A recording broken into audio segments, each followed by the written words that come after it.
Hello, good morning, good afternoon, good evening everyone. Welcome po sa ating 97th episode of the Stop COVID Deaths webinar series. Thank you for being part of our credible online community, and to all those who have just discovered us for today, welcome po. Sana po masayahan po kayo sa ating paksang tatalakayin sa araw na ito. As we enter the third year of our online community webinar on Stop COVID Deaths, magta-transition po muna tayo sa broader discussions on how the pandemic has affected health outcomes beyond COVID-19. We will still maintain po yung titulo po nating Stop COVID Deaths, but we will be expanding our discussions to, as you have seen in our opening billboard, letter C, current COVID-19 problems, letter O, other outbreaks, V on viruses, I, infections, and D, disasters. So, hence, stop COVID, pero iba na po yung ibig sabihin ng COVID, stop COVID deaths. Levels up to take a closer look at other emerging health problems in the community while we keep an eye out for COVID-19 developments here in the Philippines and in the rest of the world. I'm Dr. Raymond Francis Sarmiento, Director of National Telehealth Center, National Institutes of Health, University of the Philippines, Manila. Always a pleasure to be with all of you during our regular Friday lunch date or Fridates kung tawagin. Always looking forward to Fridays in terms of sharing hosting duties with our more than 2 years na po na programa with a beloved mentor and the special envoy of the President for Global Health Initiatives. Also, our adjunct research faculty at National Telehealth Center, Dr. Susie Pineda Mercado. Dr. Susie? Hi, good afternoon Raymond. Magandang hapon po sa inyong lahat wherever you are. Binabati namin kayo. We're really very happy to be on our third year. Tama ba yan, Raymond?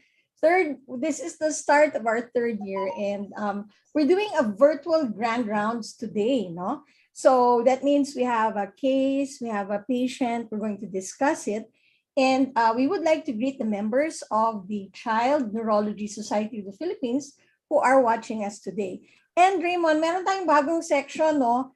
Medyo ilaw pa ng konti, pero meron tayong news update which I am going to share with you right now, no? So Let's go ahead. On April 27, the DOH reported the country's first case of Omicron BA.2.12, a subvariant of the highly transmissible Omicron variant, which is driving a fresh surge of infections in the United States. The case is a 50-year-old Finnish female who arrived in the country from Finland on April 2, and she was not required to undergo routine isolation at a quarantine facility because she was fully vaccinated. So nandito na po sa atin ngayon itong bagong variant. Hopefully this is the only one, but we don't know yet. In other news, Beijing, April 27, China has recorded its first human infection with H3N8 strain of bird flu. But the risk of its spread among people apparently is low, according to their health authorities. But we need to watch this. No? So this is a 4-year-old boy from the central province of Henan who showed fever and other symptoms on April 5, according to the National Health Commission of Beijing. So alam niyo po yung bird flu, laging may H yon tsaka may N, no? Hemagglutinin and neuraminidase. So iba-iba yung number, may H1N1, H5N3, etc. Bago po ito, H3N8. So N8. So we are watching this, and what we want to do is to bring you updates and news so that we're all updated on things that are happening around the world, no? Aside from the Philippines. Also, from April 22 to 30 was World Immunization Week. Hanggang ngayon pala, this World Immunization Week. And this is dubbed by the World Health Organization as a collective action to emphasize the importance of vaccination. And that's my little segue to say that today we are going to talk about a case of a child who got measles and was not vaccinated. So anong nangyari sa kanya, no? And we want to bring home the point that after this pandemic and during the pandemic, no, medyo hirap tayo sa primary care services. Ang pagbibigay ng mga bakuna ay baka nakalimutan na ng ating mga magulang. Pinapaalala po natin ngayon. So we're going to discuss this case. Marami po tayong matututunan. And again, we bring you the best possible speakers who are going to share their knowledge, their expertise, and their insights on this very, very interesting case. So stay with us. Maganda po yung pag-uusapan natin. Raymond, over to you. Thank you, Dr. Susie. Pero bago po muna tayo mag-delve into the medical case alam ko po marami po sa inyo nakaabang dun sa ating fun quiz. Pero medyo may bago po kaming pakulo. We will be temporarily moving away from Menti and then we will be moving on to a new platform naman po. So, bago po nun, meron po tayong cute na intro para sa ating fun quiz segment para sa inyong lahat. Hello? Hello? Hello?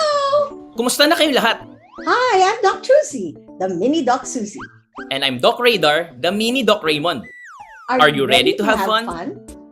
Simply open your browser to www.slido.com and enter your code to participate. We will discuss your answers during the panel discussion later on in the program. We will have it flashing on your screen in a bit, and we look forward to your answers. Masaya at madali lang ito. Join na!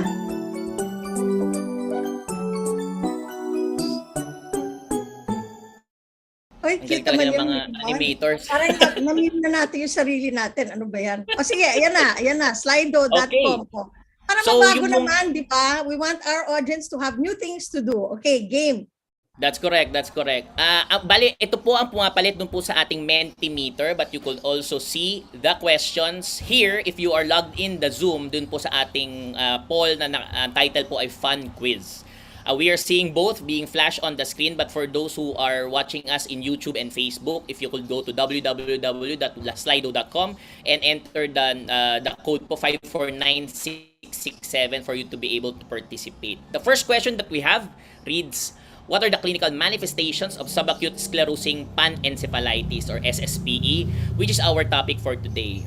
Option 1, cognitive decline. Option 2, periodic myoclonic jerks or seizures. Option 3, motor disability. And option 4, all of the above. So, habang marami po ang unti-unting sumasagot sa ating mga katanong, we'd like to greet those. Obviously, Dr. Susie has already greeted those in the chat, but we'd like to greet those po who have registered and are joining us from Rogasiano M. Mercado Memorial Hospital in Santa Maria, Bulacan, the Agoncillo RHU in Batangas, House of Representatives in Quezon City, Sorsogon Provincial Hospital in Sorsogon City, Misamis Occidental Provincial Hospital in Oroquieta City, and Davao City's Health Office in Paquibato District in Davao City.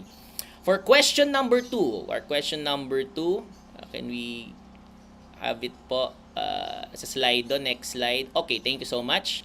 What is the confirmatory test for subacute sclerosing panencephalitis? Is it option 1, CSF measles antibody, option 2, history of measles, option 3, CT scan, or option 4, all of the above?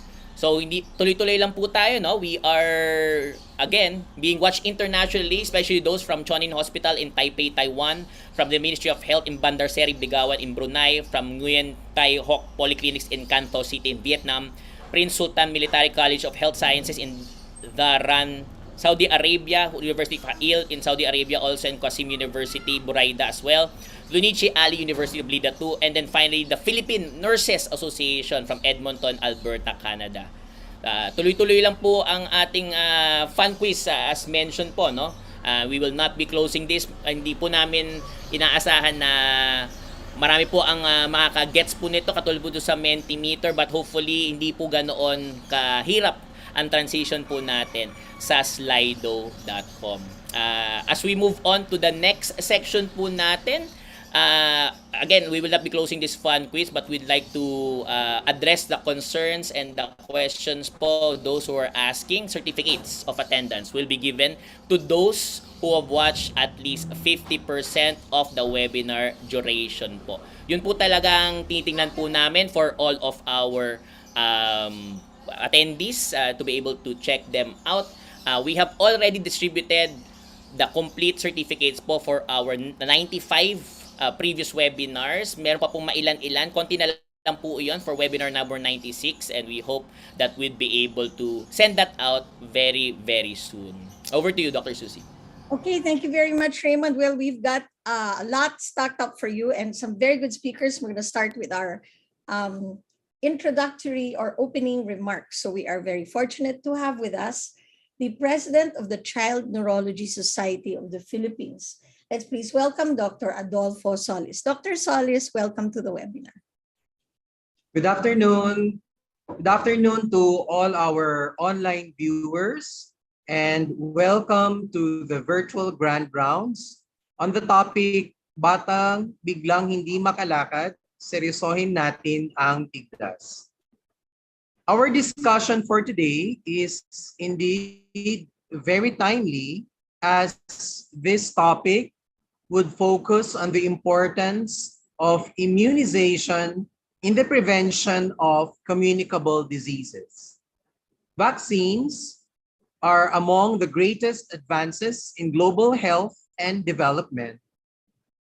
Throughout the entire human experience, which includes this current pandemic, we learned and now know that immunization is still the safest and most effective method in reducing the ill effects of diseases like our successes in smallpox and polio.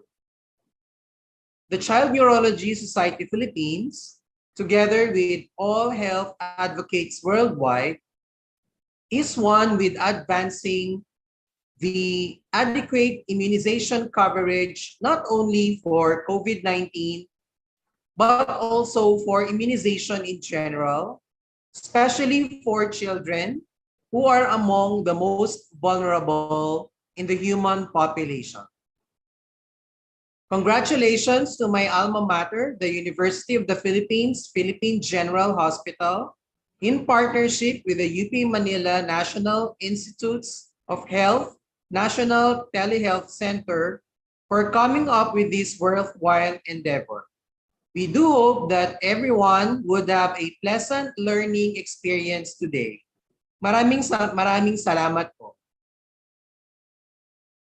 Thank you very much. That's Dr. Adolfo Solis, the president of the Child Neurology Child Neurology, yes.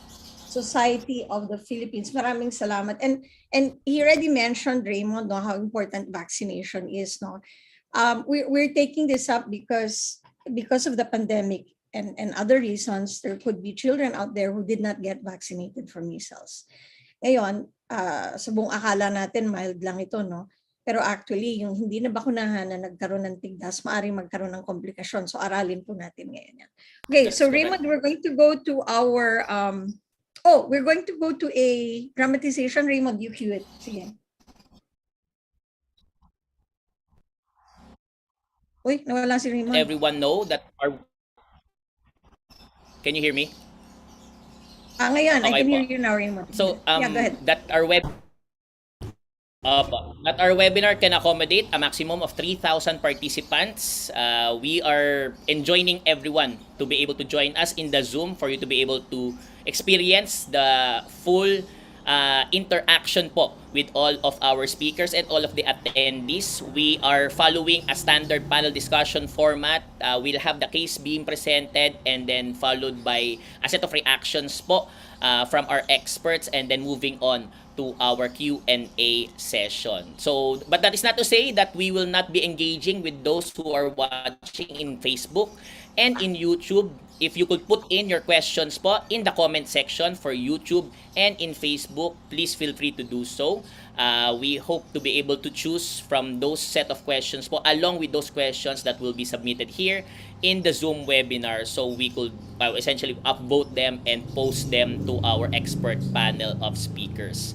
So for our audience, kung yung pong katanungan po ninyo ay mapili man po at makakita po kayong notification na inaanyayahan po kayong ma-promote sa billing panelist para itanong nyo po ang inyong katanungan sa ating mga experts. Sana po ay panlakan nyo po kami at tanggapin po ang aming invitation. We encourage everyone to start typing in. We hope to be able to choose from those. Dr. Susie? Yeah, okay. So to help us understand our case, we have a dramatization from TVUP. Take it away.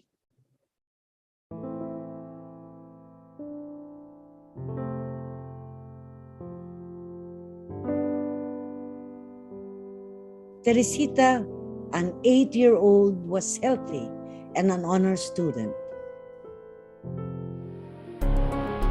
A month prior to admission, while playing, had sudden episodes of falling forward with jerking of her leg.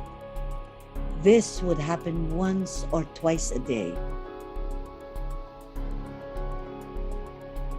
2 weeks prior to admission, the family noticed she could not remember things, was unable to concentrate on her studies. Later, this progressed to difficulty in walking and loss of her ability to control her bowel movements. What could this be? History revealed that this child was not vaccinated for measles, had the infection, and was asymptomatic until 4 years later. Could this still be a complication of measles? Okay, thank you, TVUP. Very interesting, very interesting case. No? And again, we just want to emphasize that measles is not really a mild disease. And as we said, there might be kids out there who are not vaccinated for measles and could get the virus and could get an infection years later, and we'll hear more about that. So let's take it over now. Take it now to our main presenter. So we have presenting the case Dr. Abigail Lim, who is Chief Resident of the Department of Pediatrics of the University of the Philippines, Manila, Philippine General Hospital. Dr. Marie Abigail, please go ahead, take the floor. Good afternoon, everyone.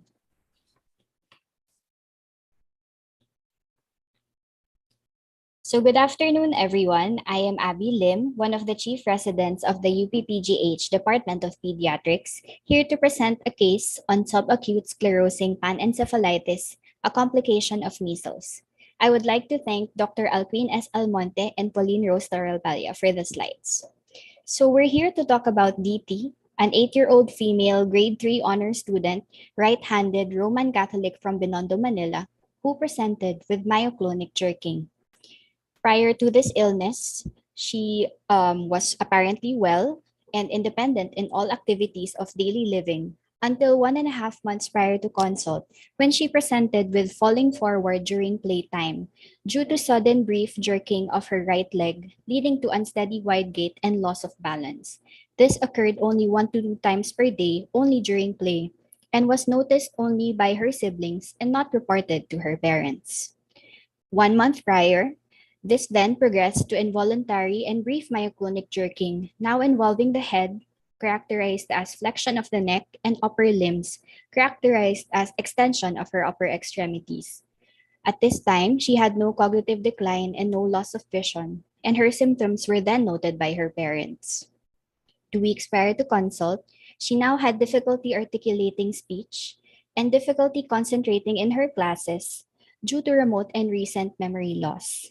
She now became dependent on activities of daily living, requiring help to feed or use the bathroom. But at that time, no consult was done yet.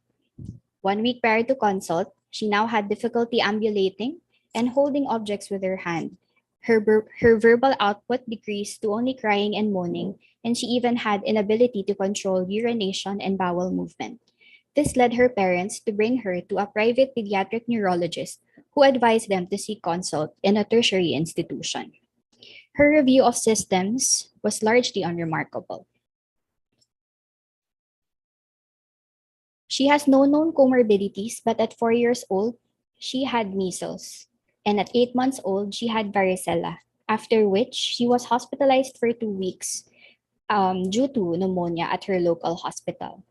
She received her immunization at her local health center, but it's important to note that she missed her measles vaccination because it was during this time when she was admitted for pneumonia. The rest of her history is unremarkable, but it's important to note that prior to this illness, she was developmentally at par with age. So let's talk more about DT. She is the youngest in a brood of 3, lives with her parents and two older siblings and maternal aunt in a 1-story apartment which they rented. She is closest to her 17-year-old brother. Both her older siblings were able to receive measles vaccination during their childhood. Her parents are married and both factory workers with a monthly family income of 14,000 pesos. DT is a grade 3 honor student who loves to read and draw, spends her free time playing with her friends and posting videos in TikTok, and dreams of becoming a doctor in the future. So she was seen at our pediatric emergency room, awake, wheelchair bound, with no regard, not in cardiorespiratory distress, but with myoclonic jerking of the upper and lower extremities and head nodding. Aside from a slightly elevated blood pressure, her vital signs were normal, as well as her height, weight, and body mass index. Her physical examination was normal. Proceeding to the neuro examination, she was awake with no regard, no verbal output, did not follow commands, and withdrew to pain. Her cranial nerve examination was normal. She had good muscle bulk and tone with spontaneous movement of all her extremities but could not follow commands. She also withdrew to pain. Her reflexes were normal. She had no nystagmus and had supple neck. In summary, we have the case of an 8-year-old female with a chief complaint of myoclonic jerking, with a history of measles and no vaccination against measles, presenting with progressive cognitive decline, decreased verbal output and responsiveness, and loss of bowel control. So the primary working impression on her admission was subacute sclerosing panencephalitis versus anti-NMDA encephalitis to rule out central nervous system infection, viral versus tuberculous, and posterior fossa mass less likely. Let's talk briefly about how we arrived at this diagnosis. So first, we can localize her condition to be central, affecting the brain, particularly the supratentorial and cortical subcortical areas. So we ask ourselves, is it a movement disorder or is it a seizure? So hypokinetic movement describes a slow or reduced movement, like Parkinsonism, but this is rare in children. Ataxia, on the other hand, presents with difficulties in coordination when executing goal-directed movements. Hyperkinetic movements, which the patient has, is more prevalent in children, and it includes the following disorders. So chorea is the presence of involuntary dance-like movements at rest, which worsens with action. On the other hand, tics are sudden, rapid, non-rhythmic movements or vocalizations, which could be worsened by stress or excitement. Dystonia pertains to sustained or intermittent muscle contractions causing abnormal, often repetitive movements, postures, or both. Tremors are involuntary, rhythmic oscillatory movement of a body part, which can occur at rest during sustained postures or during movements. So myoclonus, which is the one present in our patient, pertains to brief involuntary irregular jerks caused by muscle contraction or loss of muscle activity in active postural muscles. So myoclonus can actually be a symptom of a wide variety of acquired and genetic disorders. A subacute onset and fast progression points towards acquired causes. The most common causes include metabolic derangements, infection, or autoimmune. So anti-NMDA encephalitis was a consideration in this case because it commonly affects females presenting with a movement disorder and speech dysfunction. However, it is less likely due to the absence of prominent manifestations like agitation, disorganized behavior, and hallucinations. Points that make CNS infection less likely are the absence of fever and focal neurologic deficits. Points that make a tumor less likely include the absence of neurologic deficits and absence of symptoms, including headache. So let's review the workup that we were able to do for DT. Her cranial CT scan was normal and no focal enhancing mass lesion was seen. Her CSF or cerebrospinal fluid, gram stain and culture, AFB, and Bactigen were all negative. Her CSF qualitative and quantitative studies were normal, and her CSF anti-NMDA test was negative. On EEG, we noted radar-Mecker complexes, which are bursts of generalized high-voltage spike and slow-wave complexes corresponding with the myoclonic jerks. This is why we were able to arrive at our final impression of subacute sclerosing panencephalitis. So later, during her course, she was started on the following medications: isoprinosine, and then carbamazepine and levetiracetam for her seizures. During her first follow-up, on the following medications. She was noted to have decreased myoclonic jerking and now had regard, meaning she was able to turn when called by her name, but still produced incomprehensible sounds. And she was now able to tolerate liquids per RM. 2 months after her admission, her myoclonic jerking further decreased to 3 to 4 times per hour, and she could now walk assisted and had minimal verbal output and could say words like mama. And this is her 5 months after admission. So she was advised on fall precautions and to be continued to be given activities at home that would keep her active and preoccupied, like chores or playing with her siblings. And the mother was advised to talk to the patient regularly and to prod her to explain herself using gestures. And the further plans for DT were visual evoke potential testing care of Pedianeuro, a repeat EEG, brain MRI, and a referral to hospice for family counseling. So with this, I end my presentation. Thank you very much for everyone for listening. Okay, thank you very much. That's Dr. Abby Lim, who is Chief Resident of the Department of Pediatrics. Very, very clear presentation, Abby, no? And I think our audience appreciates the videos. Looking at what possible neurological complications of measles could occur. I think we're going to hear more about this from our reactors. So let me pass on to Raymond, but thank you very much, Abby. That was a great presentation.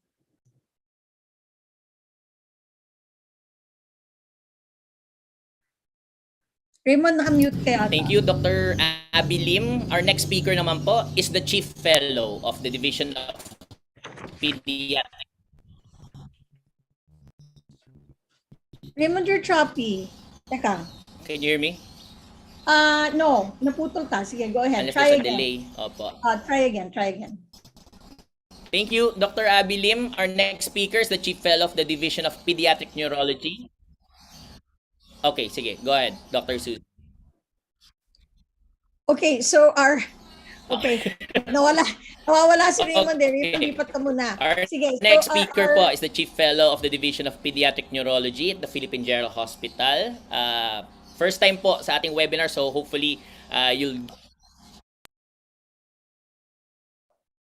Okay, I think we lost Raymond. So our speaker is Dr. Sally Andrea Gaspi, Chief Fellow, Division of Pediatric Neurology at the Philippine General Hospital. Please go ahead, Dr. Sally.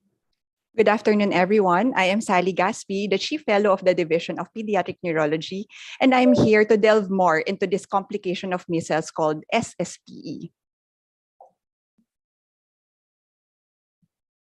So subacute sclerosing panencephalitis is a rare progressive neurodegenerative disease due to the persistence of measles infection in the central nervous system, and is actually a fatal and chronic complication with delayed onset. It usually occurs 7 to 10 years after measles infection, following a long incubation or latency period for which the virus has regained its virulence to cause dysfunction in the immunologic response. The latency can vary from 1 month to several years after, depending also on several factors, but primarily the age at which the patient contracted the disease. The global incidence of SSP is not known, but a study from the US extrapolated data concluded a risk of 6.5 to 11 cases of SSPE for each 100,000 cases of measles, and this is highest among children who got infected early on at less than 5 years of age. In a regional population study for children from Germany who were younger than 5 years of age, the risk was 1.7-fold higher, and the median age at diagnosis for SSPE is at 12 years.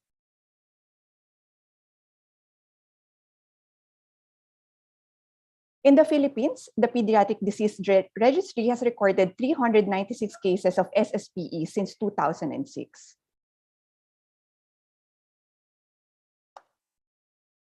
Aside from young age, risk factors that make children more vulnerable to contracting measles and putting them at risk of developing SSPE include rural areas, overcrowding, a high birth order due to increased exposure, a low level of parenteral education, and HIV infection.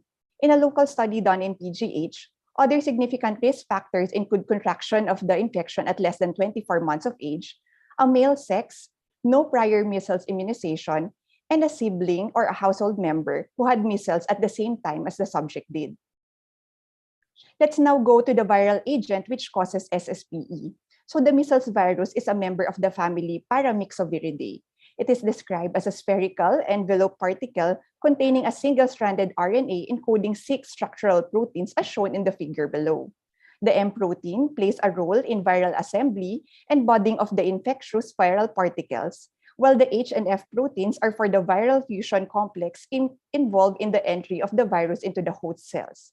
Measles virus, isolated from the brains of SSPE patients, exhibit mutations specific to the M, F, and H genes and is characterized by neurocompatibility as well as neuropathogenicity. So how does the measles virus cause SSPE? The pathophysiological mechanism is poorly misunderstood. The measles virus has a tropism for lymphocytes in the lower respiratory tract and epithelial cells in the upper respiratory tract. Measles virus initially infects immune cells within the respiratory tract, which carry the infection to local lymph nodes. The typical immune response starts with T helper 1 cells releasing interferon alpha and IL-2. These cytokines help to eliminate the viral infection from the cells. The humoral response plays a role in making antibodies for long-term protection from the virus. These antibodies will trigger T helper 2 cells that release large amounts of IL-4 and a small amount of IL-2 and interferon alpha. So there is evidence to suggest that patients who go on to develop SSPE have a reduced cellular immune response and an elevated humoral immune response, which would prevent them from completely eradicating the virus. Moving on to the disease progression or natural history of the disease, patients with SSPE may be classified into 4 clinical stages. For stage 1, they may be subtle, as in personality changes, failure in school, or strange behavior, as seen in our patient. Stage 2 would be occurring when there is already massive, repetitive, and frequent myoclonic jerks, seizures, and dementia. For stage 3, this occurs when the patient presents with rigidity, extrapyramidal symptoms, and progressive unresponsiveness. And lastly, stage 4, this is when the patient progresses into coma or vegetative state with autonomic failure as well as mutism. DT, who presented bedridden with no spontaneous speech or verbal output, and already with poor comprehension, with the presence of dysphagia as well as involuntary movements and seizures, classifies her as an SSPE stage 3B following the staging of Jabbour and colleagues. Evaluating for SSPE tends to be multifaceted. In 2010, the Daikin criteria was developed in order to make a more concrete and straightforward diagnosis of SSPE. This criteria requires 2 major and 1 minor criterion. For the major criteria, first is having a typical or atypical clinical manifestation. So when we say typical, the clinical history is more compatible with an acutely or rapidly progressive, a subacute or chronic progressive, or chronic relapsing or remitting type of disease manifestation. On the other hand, when you say atypical, there are seizures, a prolonged stage 1 of the said clinical staging, and unusual age of presentation that is either in infancy or adulthood. The second criterion that is needed is a documentation of an elevated anti-measles antibody in the CSF greater than or equal to 1:4 in the CSF or 1:6 in the serum. For the minor criteria, first is an EEG finding consistent with high amplitude slow waves occurring bilaterally and synchronously at a fixed and regular interval, and this is what we call the periodic slow waves or the Rader-Mecker complexes. Second is an elevated level of globulin in the CSF that makes up more than 20% of the total protein found in CSF. Third is the brain biopsy showing histopathologic findings of cerebral demyelination and down the line.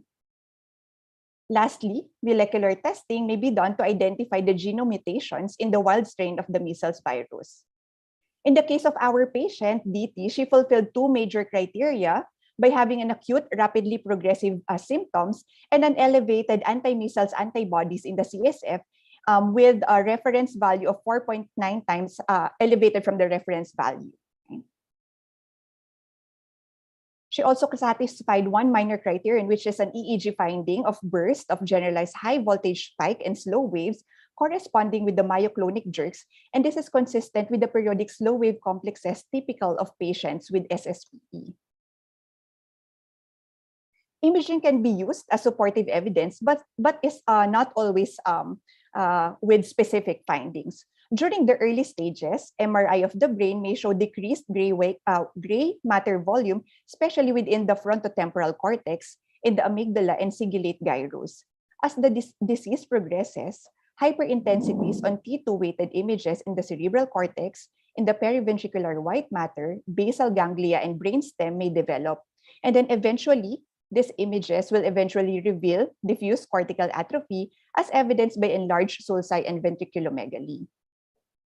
Just to show everyone an example of MRI in a young female with SSPE, as you can see in the neuroimages, there are abnormal signal intensities identified in the periventricular and deep white matter region bilaterally. Abnormal signals are also noted in the putamen bilaterally. In our patient, MRI has not been done yet. In the cranial CT scan findings of our patients, it's normal, but CT scan findings in SSP patients may be non-specific. This would include cerebral edema, white matter abnormalities, and also cerebral atrophy. So right now, we now ask ourselves, is there any cure for this very fatal complication of measles infection?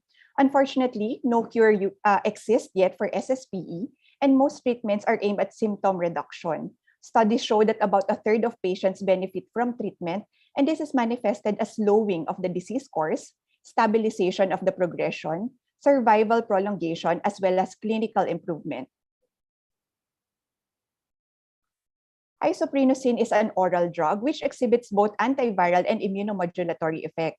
As an antiviral agent, it halts viral synthesis, and as an immunomodulatory drug, it induces the appearance of interferon alpha in the plasma of patients.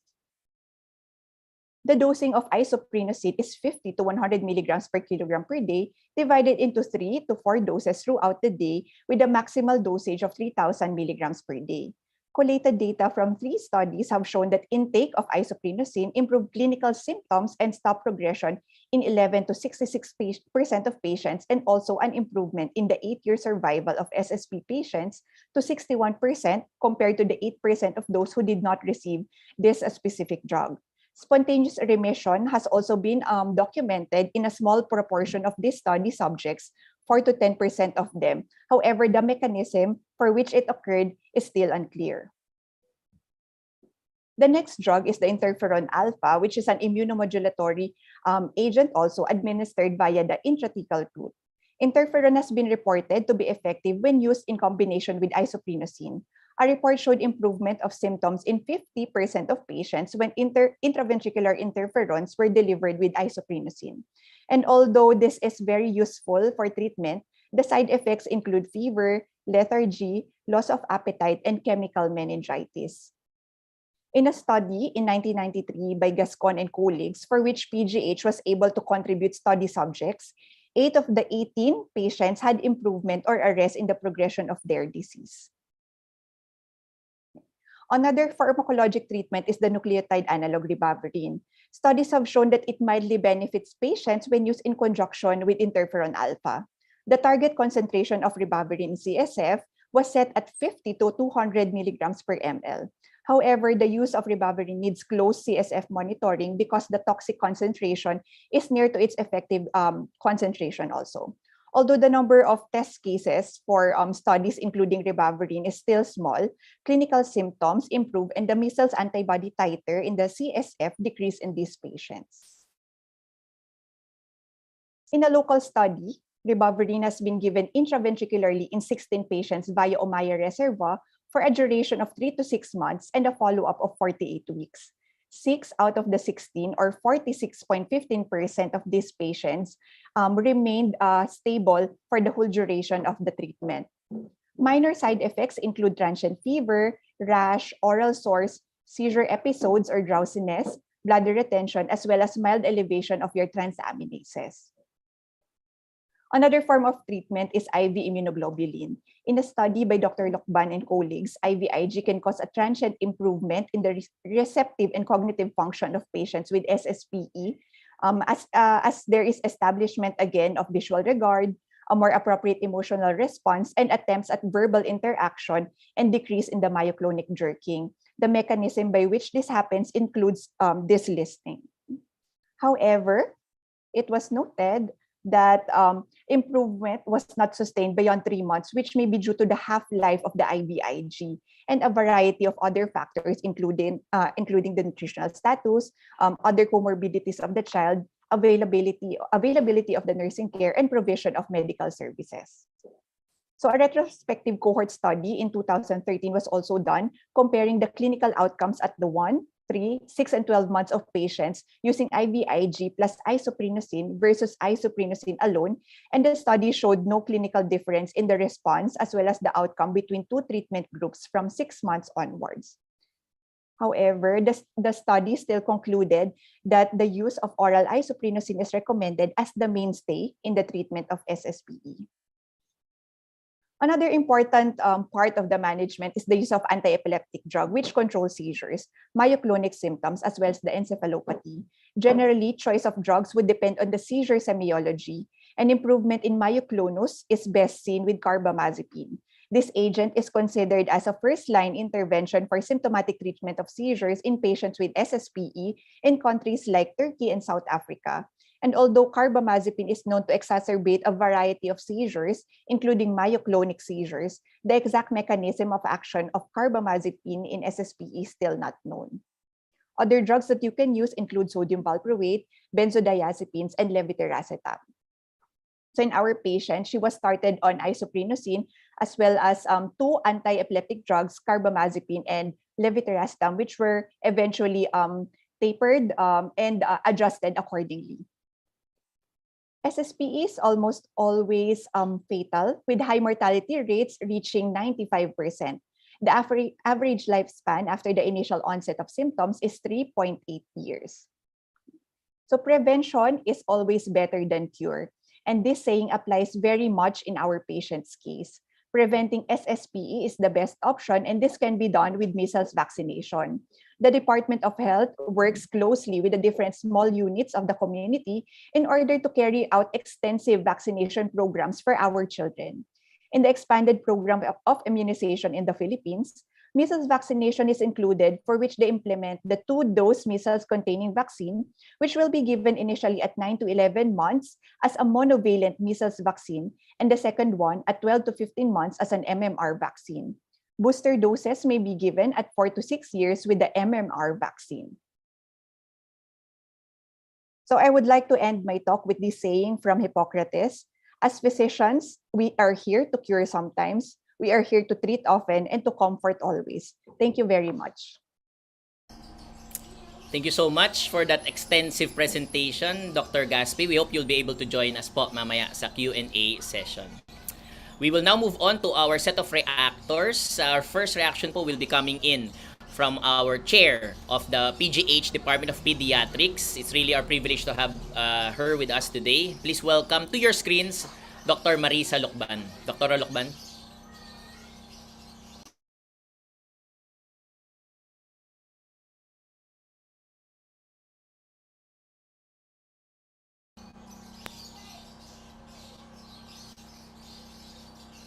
Okay, I think Dr. Lukban, teka muna. We have to go to You're on mute, PowerPoint. Ma'am Risa. You're on mute po. Yeah, you have to go to PowerPoint. To presentation, I mean.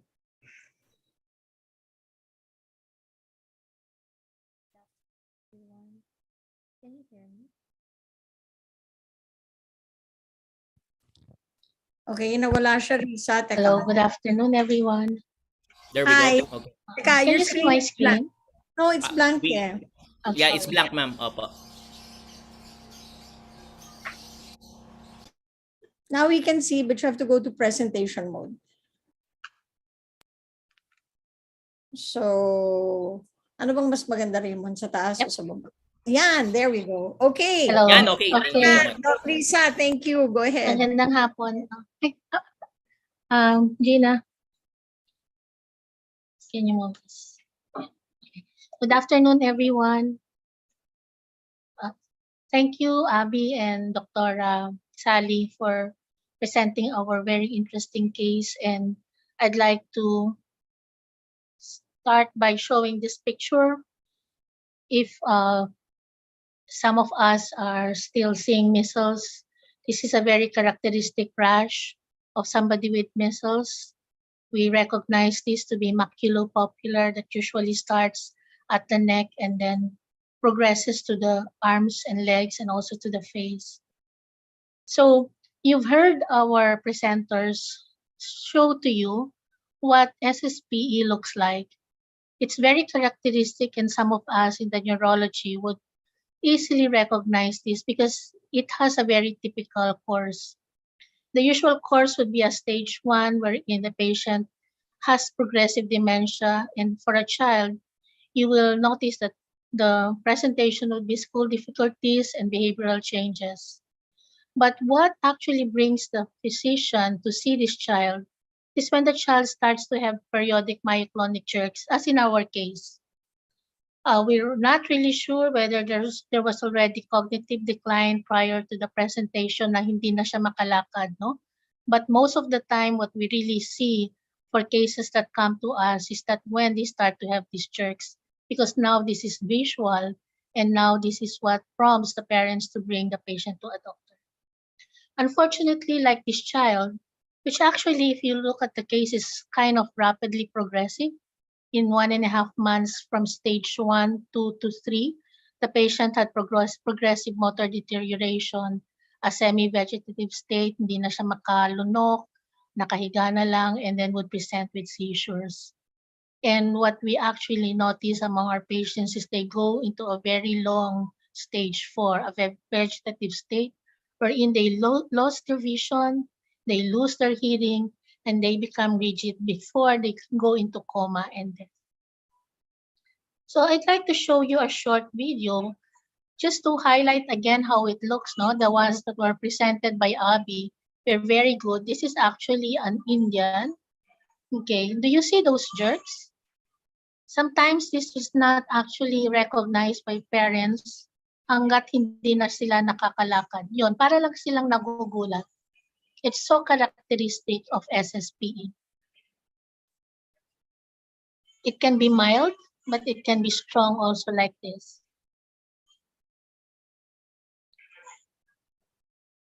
Okay. It was also mentioned by Dr. Sally that there are atypical cases. So kung marirecognize natin yung typical, sometimes what we miss is the atypical case.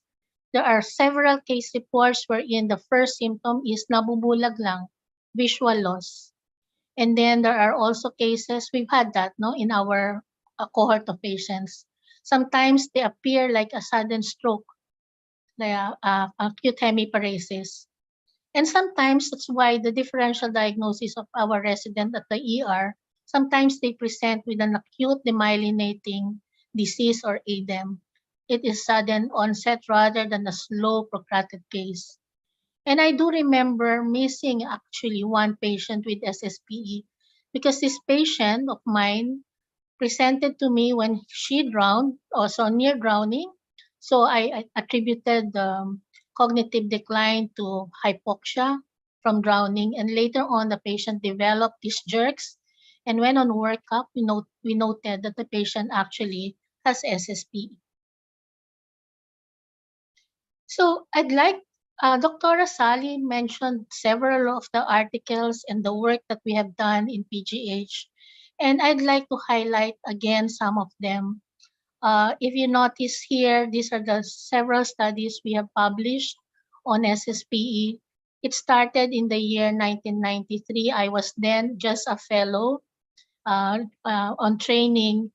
And when we had several cases of SSPE, my mentor, Dr. Aida Salonga, said, please write this up. And what we actually wrote is the natural history of the disease. And when you say natural history, walang gamot. How will the disease manifest if you don't give any medication for the patients, except for, of course, the anti-epileptic drugs? Subsequently, we went into treatment. When we were having a lot of patients, we went into trying what drugs will help our patients, aside from what Sally mentioned already, isoprenosin. So we were one of the centers that were able to give intravenous immunoglobulin to our patients, and Sally gave you our results. We were also part of the international consortium on giving interferon intraventricularly. So this is actually very difficult. Maglalagay po kami ng umaya into the brain, inject the fluid or the medication into the brain, hoping that it will reach the brain and stop the progression of SSPE. So as I started my journey with SSP in 1993, as my first publication, I am going to end my, I probably am going to end my work on SSPE with the latest publication, which will be coming out in May 2022, which is our experience on intraventricular ribavirin. Our team also in PGH have several genetic studies with Japanese investigators. This was already alluded to you also by Dr. Sally. And what we wanted to do is, can we identify which patients will develop SSPE? Hindi naman lahat, di ba? Hindi naman lahat na nagkakatigdas nagkakaroon ng SSPE. But what makes them vulnerable, aside from those mentioned na hindi nagka-measles vaccination, lives in poor sanitary conditions and crowded places, malnutrition, and the like. So let's start with epidemiology. If you go to the literature, medical literature, they will give you a worldwide incidence of 0.5 to 5 cases per million population. And what did we see in PGH?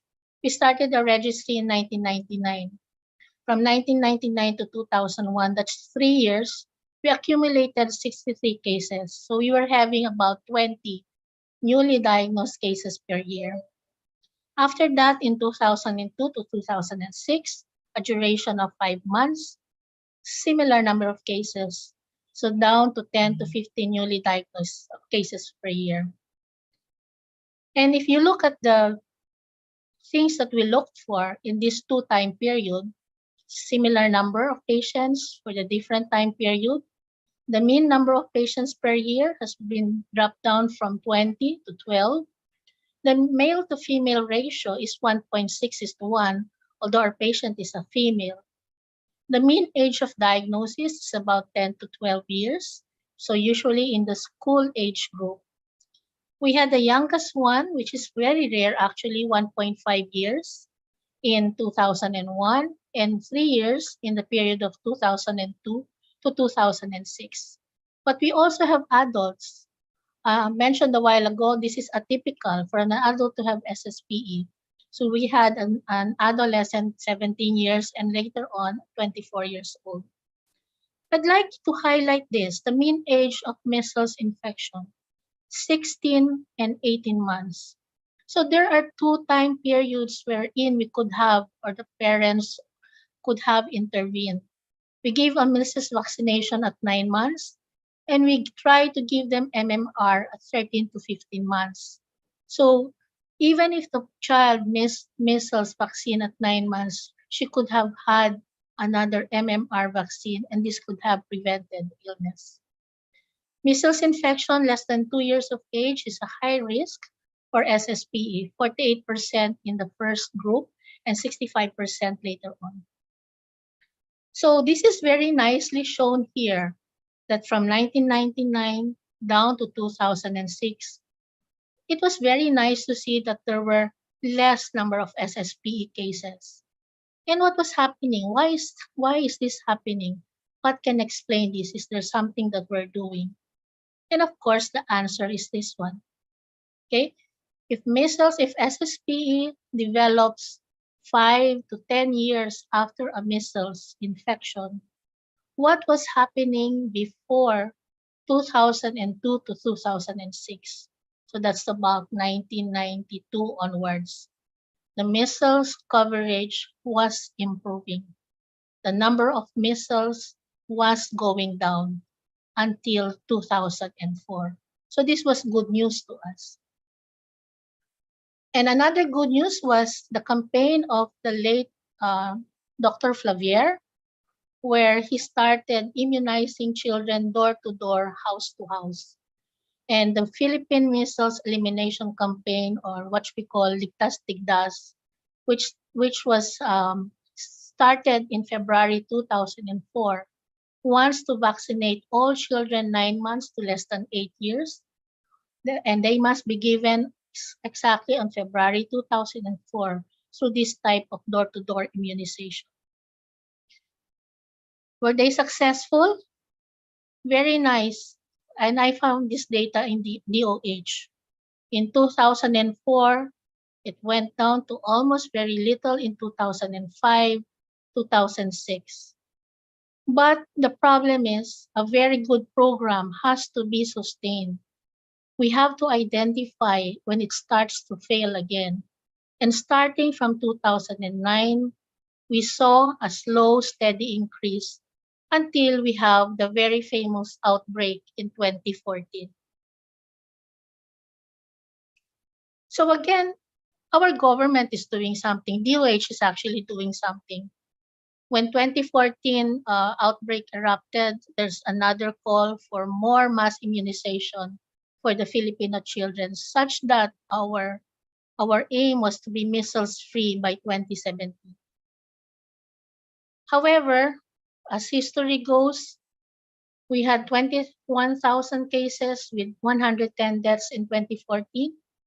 And the last outbreak before the COVID pandemic was in January of 2019, wherein we had almost 50,000 cases and 637 deaths. So if we had an outbreak in 2014 and a new outbreak in 2019, count forward 5 to 10 years from now, that would be 2024 to 2029. The gains of the measles campaign, measles vaccine campaign in 2004 was felt by the neurology group.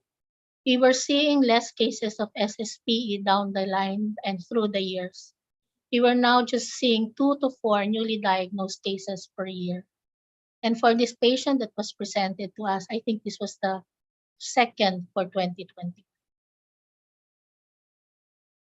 So people like us who are in the academe and who are also researchers would like to add new knowledge to what we already know.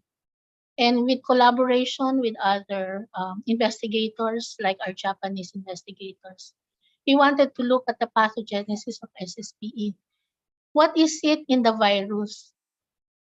Ano ba ang nangyayari? What mutation is happening into this virus that is causing the persistence of SSPE? And also, what is happening to the host? Why would a child develop SSPE and another child do not, in the same maybe infection for the household? And this is where the studies that were mentioned by Dr. Rosali come out. There are different proteins. Kung yung sa COVID ay yung mga spike protein, the proteins that are enveloping the virus, they found out the absence of M protein makes the virus not visible to the body so that our immune system can attack it and destroy the virus. The presence of the F and the H is a more recent development which tells us how this virus actually invades the nervous system. So this is just an example of the proteins that were already mentioned. Another thing is the immune system. Kaya you saw some of the studies also, and I will show you some of the studies that we did. Our Japanese friends initially started to look at candidate genes in the immune system. So yung mga interferon, yung mga cytokines, and they were able to identify 3, the one in blue and red, as possible candidates for susceptibility to SSPE. And we produce our own paper. This is done by our colleague, and before a mentee, Dr. Judy Pipo de Vesa. We looked at those candidate genes that were found by the Japanese and looked whether this is applicable to the Filipinos. And what we found out is no, these are not the candidate genes for us. What actually we showed from the paper is that there was a very big environmental factor, especially nutrition among our children who developed SSPE. And we also contributed samples of blood for this study, for the PD1, which looks at programmed cell death and looks at how the immune system is attacked and persistence of virus in SSPE. More studies are being done by other more rich resource countries looking at interleukins and cytokines and the pathway for SSPE. We have to do this, even if a country like the Philippines have low resource. I think there's a lot of things we can contribute in science. Genetic risk factors, genetic protective factors. For us, maybe look at environmental protective factors and environmental risk factors. So how do our other counterparts actually treat SSPE? And this is again a multi-center, multi-institution that I got involved in. And what they wanted to do is survey how our other counterparts are treating SSPE around the world. And this would show that majority, that's 100%, still do give isoprinosine. And the others have tried ribavirin, intravenous immunoglobulin, as well as intraventricular interferon. So as I go through the end of my slides, I just want to show the data in 2019, the latest outbreak, wherein we had this whole number of cases. And what actually struck me when I saw this data, the red would be the number of regions in the country with an increase in measles, and the one in black, which is region 11, 12, and even ARMM had actually a decrease. So I thought to myself, this is possible with a good program. Even regions out there will be able to probably control measles. Another data that came out from the 2019 cohort is the following. Majority of them were in the age of 1 to 4 years, exactly our patient. So at time we're in, we could still have intervened with vaccination. But what worried me is that the one below here, if you will notice, the bar below, less than 6 months. Children were getting measles at less than 6 months. And these are the children we will not be able to give measles vaccine yet because it is not yet the time.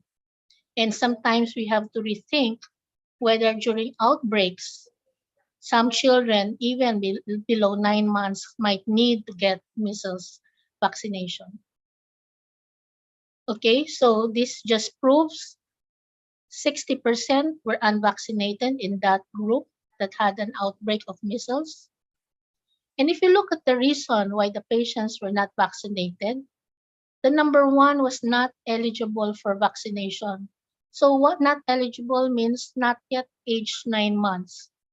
Second most common answer was mother was busy or the child was sick, like our patient who was sick at the time and did not get the vaccine. Some would still forget the schedule, fear of side effects, a small number difficult access to health services, and the anti-vaxxers against belief. So this is my last slide showing that even if measles, for example, in 2017, we had a total of only 790 with a very small total death of 17. And compare that in 2019, where we had 40,000 total cases with 500 deaths, a very small case fatality rate. But the orange bar are the children who are at risk. They survive measles, but they are at risk of developing SSPE, a very big number. So thank you for allowing us to show the work that we have done in PGH and also for this opportunity in this webinar. to talk about SSPE and measles and how we can prevent this very debilitating and fatal disease. Thank you very much. Thank you so Okay, much, Dr. Lukban. You really drive home the point of importance po talaga ng vaccination all throughout the years. No? Dr. Susie? So I Yeah, close go the- ahead, Raymond. Yeah, okay. So thank you, Dr. Lukban. Excellent presentation. I think so many things to think about. Drilling down into SSP and then thinking about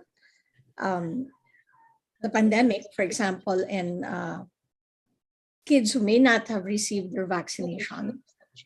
And I think knowing that there's a delay in SSP from the point of when the vaccine should have been given, I think we have to probably look at a number of factors that might be affecting this. And so thank you so much. So Dr. Lukban, excellent presentation. All our presenters are so good today.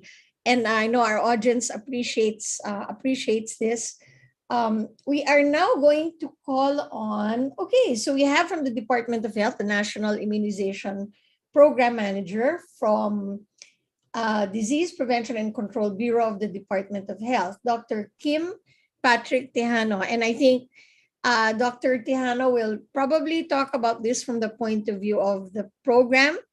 And I do think that Dr. Lukman did point out that there is a connection between between an outbreak and the number of complications, of course, that we see. I think Dr. Lukman also highlighted the very critical importance of clinical epidemiology and research as being done by the Department of Pediatrics on this case, these cases. So if we are anticipating that there are more kids, there was a time in 2019, by this time, so sabi nga ni Dr. Lukban, 2024, baka ito yung time na lalabas itong mga complications na to. But I won't preempt anything. I'll turn over to Dr. Patrick Tejano of the Department of Health. Dr. Tejano, welcome to the webinar. Thank you very much, Dr. Susie, for that introduction. So good afternoon, everyone. And before I start, I would like to thank, of course, the UP Manila Philippine General Hospital for inviting the National Immunization Program in today's virtual rounds on the Stop COVID Deaths. Now, the case is very interesting, especially on the part of the National Immunization Program. Let me start first by emphasizing the importance of immunization. It has been one of the most, if not the most cost-effective public health interventions that we all know right now. It protects us from getting different vaccine preventable diseases, such as the measles, which is one of the cases.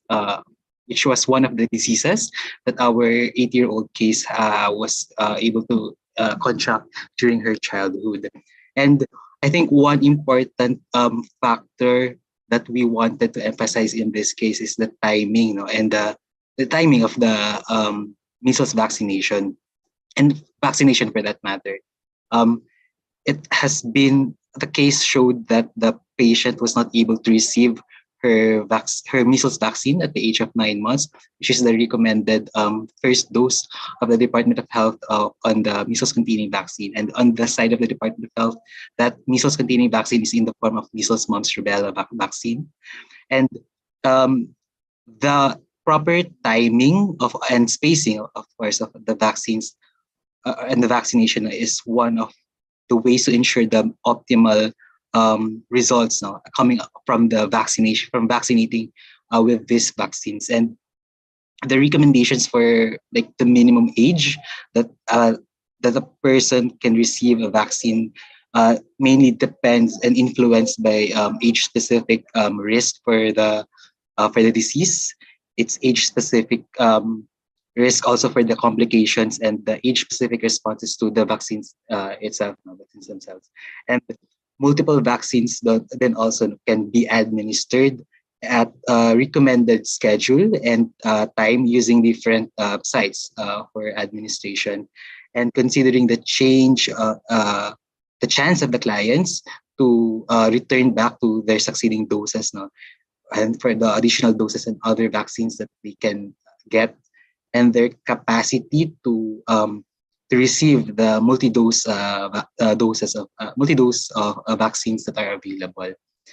And having said those, now I wanted also to deviate or to shift to another important topic that the DOH has institutionalized last year, which is the catch-up immunization.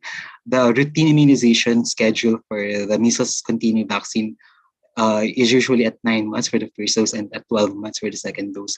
However, the Department of Health has institutionalized the catch-up immunization, which actually gives a chance for those who missed their doses, the routine doses of the doses of during the routine schedule for these vaccines. So it's not only the measles-containing vaccines that they can receive from the catch-up immunization, but other vaccines as well, like our oral polio vaccine, the inactivated polio vaccine, the pneumococcal conjugate vaccine, and the pentavalent vaccine. So all these routine vaccines can be received by any child 2 years old and below who missed their doses, or even those who have not received any routine vaccines for that matter.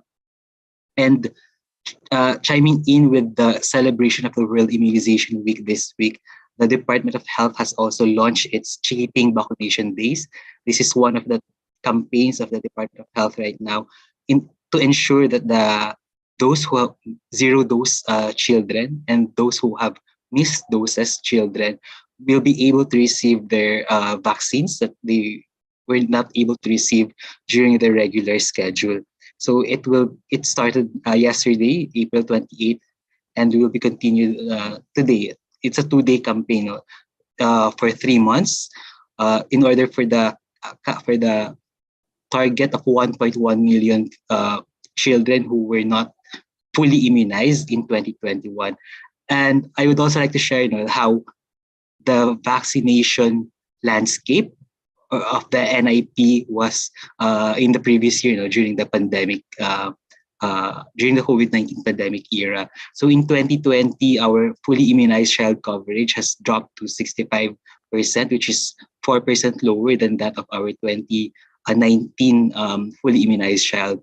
However, what is very alarming to us is that the 2021 data shows only below 50%, that is 48.5% coverage of our fully immunized child, wherein the first dose of measles-containing vaccine coverage is around 50%, and the second dose of our measles-containing vaccine is only around 48%. So this data is very alarming. That's why we opted, or we launched its catch-up immunization campaign that would enable those who missed their vaccinations last year to be able to receive them for this coming year.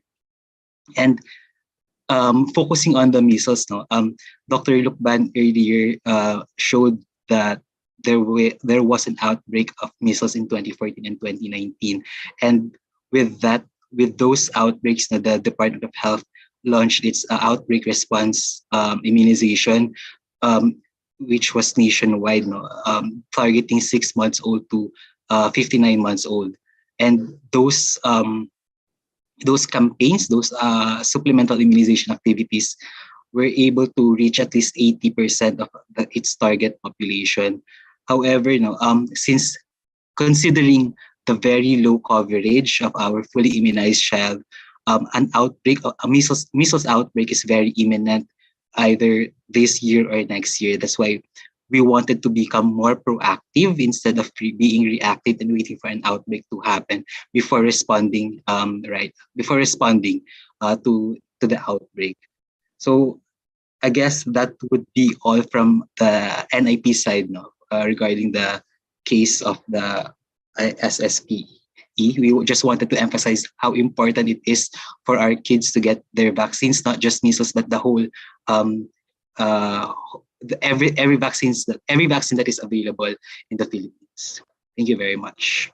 Yeah, thank you very much. That's Dr. Tejano from the Department of Health. Maybe later we can talk a little bit about supply chain. I think one of the issues before, and I think up to now probably that could be an issue, that with the pandemic, you're saying that less than 50% are vaccinated. I think this is quite a serious quite a serious problem. And of course, here at Stop COVID Deaths, we would like very much to help you in making sure that our children are vaccinated. So Raymond, over to you. Thank you, Dr. Tejano, and thank you, Dr. Susie. We'd like to invite everyone, all of our speakers po, no, from Dr. Solis, Dr. Lim, Dr. Gaspi, Dr. Lukban, Dr. Tejano to open up their cameras po, no, as you're doing.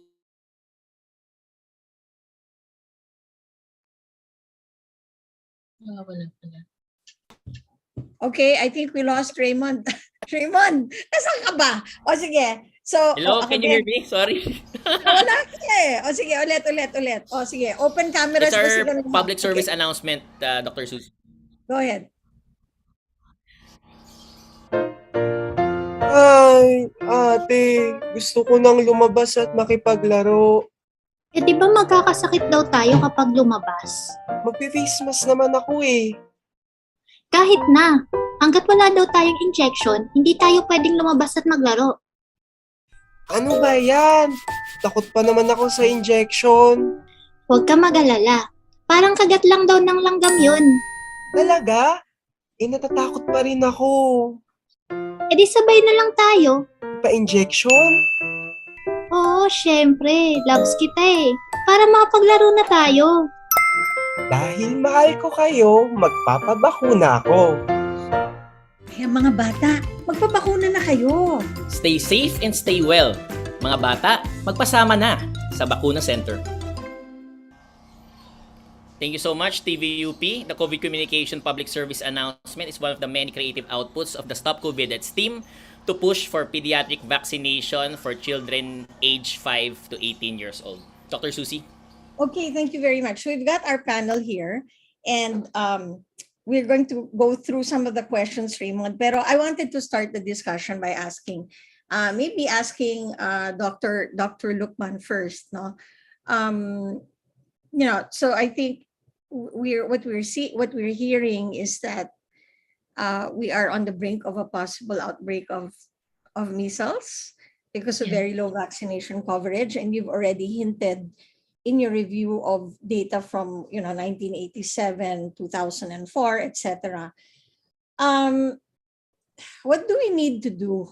So I think there could be a range of reasons why vaccination is faltering. Of course, with the pandemic, we understand that issue, but I think question is, we've got our audience here who are actually frontliners and who actually are very involved in seeing patients. We actually wanted to show you guys this case because what if there are more cases? So what do we need to do? Dr. Lukman, kayo muna. Kasi what do we need to do right now? If we know we have high risk, okay, what are the different things that we should be doing in order to, I mean, you're saying that this complication has no treatment and that the prognosis is really very, very, very grim for these children who get this. So ano ba dapat gawin natin? Go ahead, Dr. Marissa, go ahead. First of all, we know that there are people who we need to convince that vaccination is safe. That's number one. We saw that with the COVID immunization campaign even, right? So there are anti-vaxxers, and the way to go is to convince, because I know some mothers who really still do not think that this is a safe thing to do. And even progress to new vaccines, we really need to drum up that we are also after safety when we give our vaccinations. And Dr. Tejano's message a while ago is also very important. It's not just measles, it's the whole program. It's the Yeah. whole program from the time the child is born, from BCG onwards, to complete the vaccine. That's at least for the parents and for those maybe in the barangay health workers who are the ones out there who are in close contact with the parents. In terms of the DOH program, we have to ensure that the people who are manning our vaccination centers the nurses probably who are also giving the vaccines must realize that there are some, even if there are some contraindications, the contraindications like simple cough, simple colds, di ba? Kung minsan nagkasipon lang, hindi bibigyan ng bakuna. The only reason we will delay vaccination is a fever at the time of the possible vaccination because we don't know whether it will be a side effect. But a simple cough and cold is not a contraindication. And of course, sometimes this is what frustrates me is in some centers, if you miss that golden month specific, they're so strict that after 9 months, if you miss it, you are not given another chance to get the vaccine. And I also mentioned a while ago, okay, hindi na nga nabigyan ng Tigdas, but can we give the MMR? I'm very happy actually with the program of DOH wherein they started doing house to house. We were not able to do this and we cannot do this during the pandemic, but hopefully as we get out or emerge from this pandemic, we should go back to that campaign. Yeah, that looks like a way forward, no? I picked up on something that you said earlier, that you have kids who are 6 months and below who are getting measles now. And I was going to ask because I was working with the Red Cross in 2019 and we actually investigated the outbreak in Sarangani where we had adults with measles and a lot of teenagers with kids. So are we talking here about very low maternal vaccination as well? That's why we have kids. Kasi yung teenage pregnancies, parang 350 per day yung deliveries eh. That's how bad that problem is. Kaya nga kawing-kawing, no? That's why I appreciate your saying that it's not just measles, it's a whole immunization program, but it's actually also the whole maternal and child health program. Because if we have so many children who are giving birth to children, then we have huge risks. So what is your thinking around bakit yung 6 months old nagkakaroon ng measles? Yes. Ay, nasa na? Nakamute yata kayo, Marissa. Ako sa akin po ba? Oo. Bakit nga? Yeah. What do you think?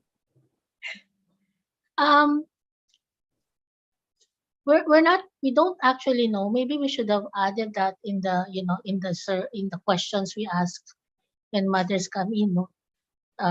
Whether we always assume, no? We always assume na pag adult na bakunaan na yan, no? Yeah. So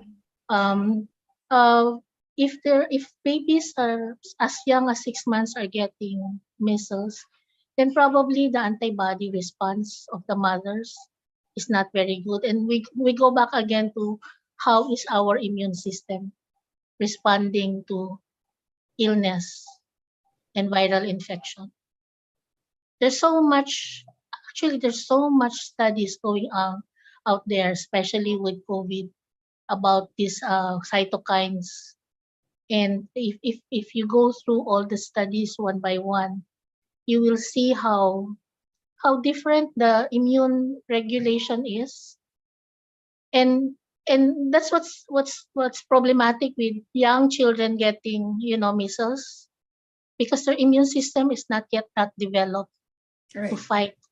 So you can understand why the body cannot eradicate or fight against these measles, and they will have this persistent measles mutated virus that now goes to the brain. And may I also emphasize that I've been always asking, actually, I know we have to rationalize the giving of our vaccination and why we insist pa rin that 9 months is the golden period. Because if we give it too early naman, di ba? If we give it too early and the uptake of the vaccine is not very good, then we still have the same problem that even if they're vaccinated at 6 months, they might not have a good response to the vaccine and can get measles again. So The only thing that maybe that we can do for this very small group of people is that in outbreaks, there must be a good stand by the Department of Health for an exceptional giving of vaccinations to less than 9 months in outbreaks. And I think this is an acceptable thing during outbreaks. Yeah, let's ask Dr. Tejano that question. No? Kasi you're already saying that there might be an outbreak next year. I think when you're looking at, for me, when you're looking at less than 50% coverage of any vaccine preventable disease, Russian roulette na yan, di ba? You're looking already at really predicting, you're actually predicting that this is going to happen. So what is the thinking in the Department of Health about having some modifications in the age where vaccines could be given? Kim Patrick, what's the thinking now? Yes, thank you, Doc Susie. No? So at the Department of Health, po, no, in every outbreak response that we conduct, every supplemental immunization activity in response to an outbreak for measles, we lower the age of our target population from 9 months to 6 months. And we also expand our maximum age, which is at 59 months old. Po, no? So less than 5 years old po yung naging target ng program when it comes to our outbreak response against measles. So Kim Patrick, Dr. Kim Patrick, if we're looking at less than 50% now, right? When are we going to do a supplemental immunization, an SIA? Yes, ma'am. Currently po, no, what we are doing, what we launched yesterday was a catch-up immunization, no? Not just for measles, but for the rest of our antigens that are available in the program. So that's our first step on what and we would be able to see and gauge how effective that catch-up on of the different vaccines that are available. So you're not yet going to do a supplemental immunization activity, hindi pa? Currently, ma'am, no, we're trying also to balance din kasi po yung COVID-19 pandemic with the mobility of our people, no. And we were planning to have this during the during the first quarter of 2022. However, because of the sudden surge of COVID-19 cases, we delayed it during the second quarter of 2022. So we wanted to balance po, no, yung COVID-19 effects with that of our different programs, not just for NIP. Okay, let's ask Dr. Solis. Dr. Solis, what do you think is the role of our pediatricians in this problem? To me, it sounds like a really big problem, no? Parang we've been talking about COVID so much, we've been raising the alarm on COVID a lot, but I think this is quite serious considering what the sequelae or what the complications of measles could be. And you just saw this child, no, which is a very, very recent child that they've seen at the Philippine General Hospital. So, Dr. Solis, what do you think? How should our pediatricians help make sure that we don't see more SSPE cases? I think the pediatricians should always remember, and I think we know all along that prevention is better than cure. So pediatricians should not only treat cases, as we all know already, we should always be advocates. Even in our everyday clinical practice, we should always advocate for the prevention of certain diseases. So unfortunately, especially if we are too busy in our private practice, sometimes we are amiss in actually educating our patients for health prevention. So I think we should always put that in mind as pediatricians, that always we should advocate for the prevention rather than the actual treatment, because as was discussed in the case today, there is a very, very high mortality rate for SSPE, and within 4 years of diagnosis, the outcome is actually very poor, no? So I think what is very important important is we should always advocate for prevention by, of course, hygiene and sanitation. Okay, I think we lost Dr. Solis. Dr. Solis, naputol po kayo. Oo. So I have one more question. Yeah, go ahead. Please finish your statement. Go ahead. I said just that the pediatrician should always advocate for health prevention by advising always our patients hygiene and sanitation and adequate vaccination, not only for measles, but for the other vaccines as well. Yeah, thank you very much, Dr. Solis. Very important, no? The role of the pediatricians, the doctors. Dr. Abby. Abby, did you actually handle this case? Sana si Dr. Lim? Good afternoon po. Yeah, did you actually see this case? The resident in charge was actually Dr. Almonte, but I was able to see this patient at the ward, but I wasn't the one directly in charge of her. You're not directly in charge. Yeah, so let me ask you, did the resident in charge think right away that this could have been measles? You gave a very excellent diagnostic tree, no? Pero Actually, sige, go ahead. Go ahead. Actually, in the beginning, we just shortened the presentation for the purposes of easier understanding. But initially, there were several differentials for this. So I was able to briefly mention, but I'll expound now. Central nervous system infection po was considered, particularly a viral encephalitis, which could also present similarly, and also an autoimmune encephalitis po, anti-NMD encephalitis.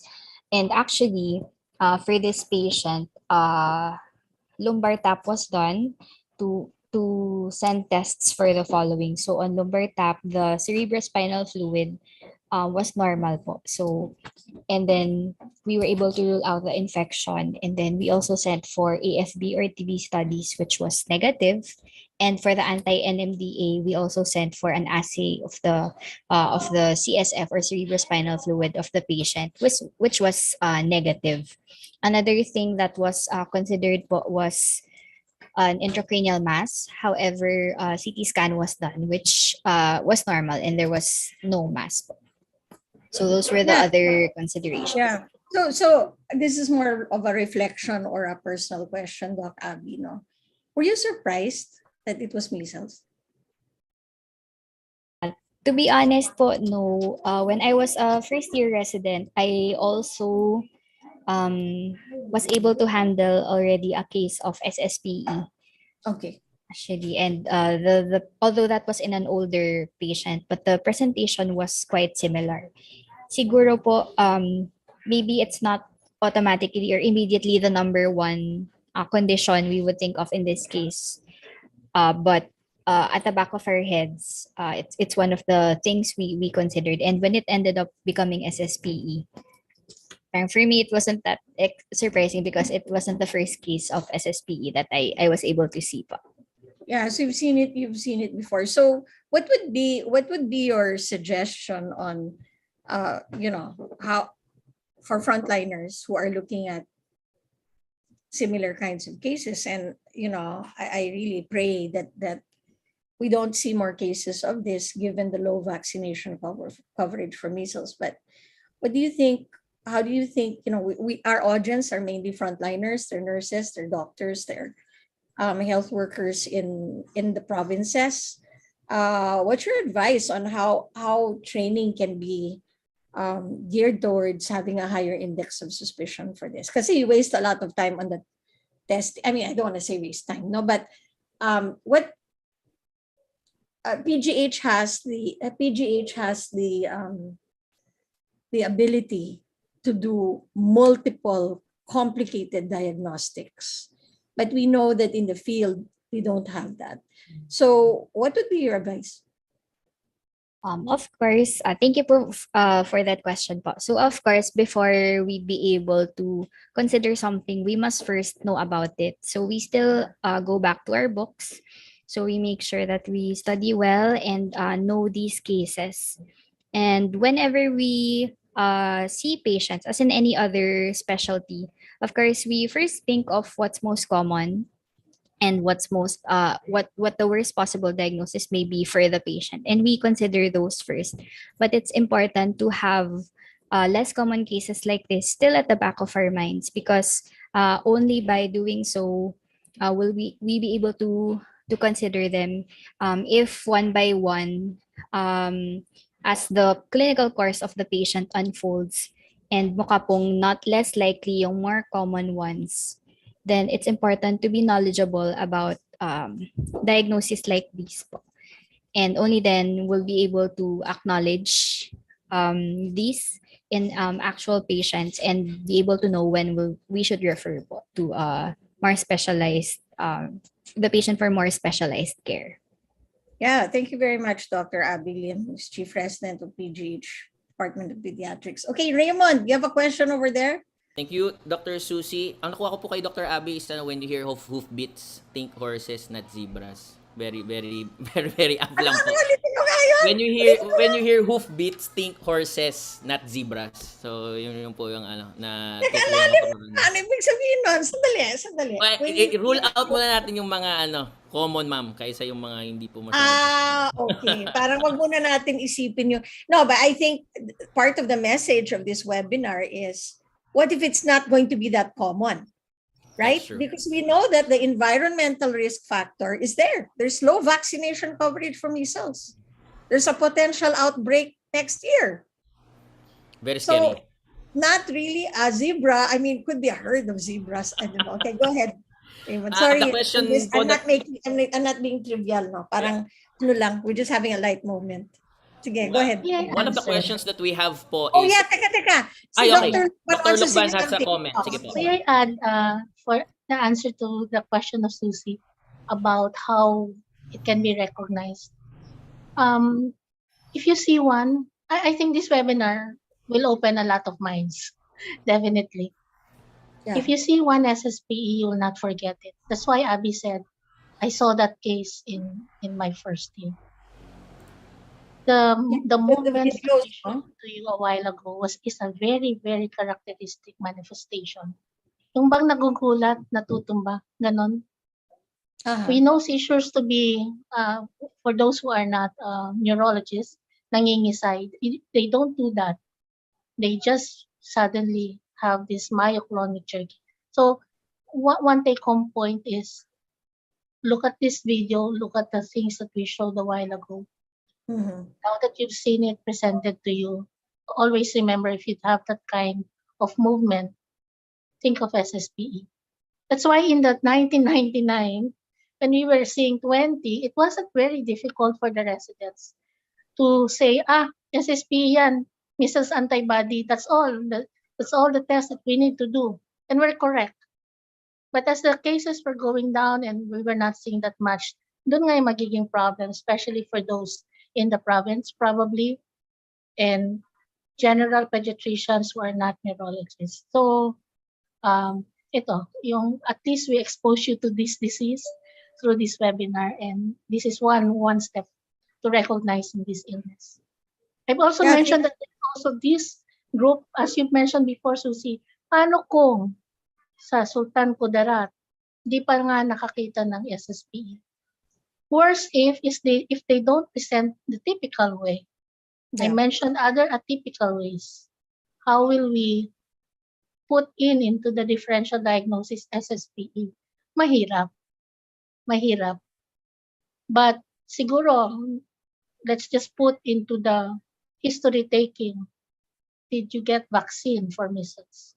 Yeah, I think Marissa, that's really very important, no? And I would correlate the public health data with possible one or two cases that we might see in the field, no? So if we know, for example, that in a specific area, but this is the national average is less than 50 already. So we know that all over the country, 50% of kids are potentially getting measles. No, I'll just add a little point, Raymond. I know I'm not supposed to to be sharing too much information and facilitating. But you know, in the measles outbreak of 2019, and as I mentioned, I was doing frontline work with the Red Cross because the Red Cross was like augmenting vaccination programs on the ground. I'm not gonna say where this was, no, but we were in a very congested area and children were lining up for measles vaccination. And some of us, I mean, my first experience of death was in a child with measles. So it's also ingrained in my head, no, what it looks like, not SSPE, but just ordinary measles. We pulled some children out of the line because we could see that they had measles. There was an outbreak in that particular community. But the health workers na pinapipila nila yung mga bata, hindi nila nare-recognize yung clinical picture of measles itself. So we pulled a couple of kids out. I mean, for me, it was like, bakit nandyan sa linya yung batang yan? Dapat nandun na sa loob, no? So we pulled some kids out and just realized, my reflection on that was that on the ground, people may not even know what measles looks like. So, you know, there is a lot that has to be done in terms of frontline capability. And ito, yung history taking, I think what you're saying, Marissa, is that we should ask if a child has been vaccinated or not and correlate that. If we're in an area with very low vaccination coverage, then we can start thinking about that, no? So, hindi na siya hoof Raymond. Diba? O sige, Raymond, go ahead. Okay. So, dagdag lang sa kwentuhan natin. Sige, go ahead. The question that we have po, and I think it's question of most parents, if you will. So, if a child po has been known to have some allergies po, let's say allergy to eggs or certain other elements po, how does the pediatrician advise the parent with regards to getting that type of vaccination po? Maybe we can hear from Dr. Gaspi because we haven't heard from her. Hi, sir. Regarding that question about allergic reaction to eggs, and I'm not sure because about the composition of the measles monovalent vaccine as well as the MMR vaccines, no. But usually it only becomes contraindicated, these allergic reactions, if there is a similar component po in other products po. But I'm not really totally sure, no, if eggs parang may component po na similar with the preparation po of the measles vaccine. Aside from that, I think more than the allergic reactions po, if your children are in an immunocompromised state or in a severely ill, that would be a more that would help you think more na wait for the patient to be more to have an improved condition before getting the vaccine po. Yun yung mas mga contraindication po for prior to getting the measles vaccine or the MMR vaccine. Okay, thank you so much, Dr. Sally. This next question po is coming in from one of our regulars, Dr. Ross Alvaro. I think the essence of the question po is what is it with measles that's special? His question reads: measles virus can mutate without notice and develop as low progressing complication, such as in this case.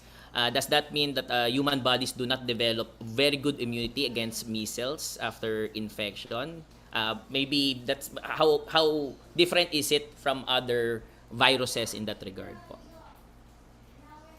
I think for the measles virus, no, I've mentioned before, it has several, the RNA of the said virus encodes for several proteins. And those proteins have a tendency to mutate, no?